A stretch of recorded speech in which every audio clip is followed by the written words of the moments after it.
Secunderabad cantonment నియోజకవర్గంలో కాంగ్రెస్ పార్టీలో ఎమ్మెల్యేగా మంత్రిగా ఎంతో మందికి సేవ చేసిన దుడ్డు నరసింహరావు కుమార్తె రాజహంస కంటోన్మెంట్ ఎమ్మెల్యే ఇండిపెండెంట్ అభ్యర్థిగా పోటీ చేస్తున్నానని విలేకరుల సమావేశంలో ఆమె తెలిపారు.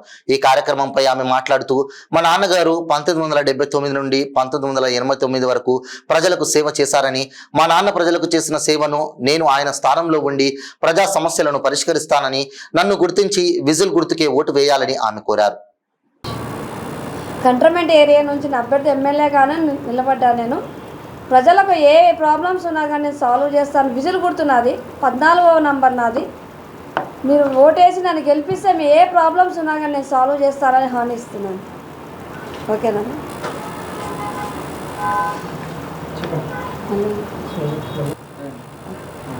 విజిల్ గుర్తుకే ఓటేయండి, నన్ను గెలిపించండి. ఏ సమస్యలు ఉన్న ప్రజలకు నేను ఏ ప్రాబ్లమ్స్ ఉన్నా కానీ నేను తీరుస్తానని హామీస్తున్నాను.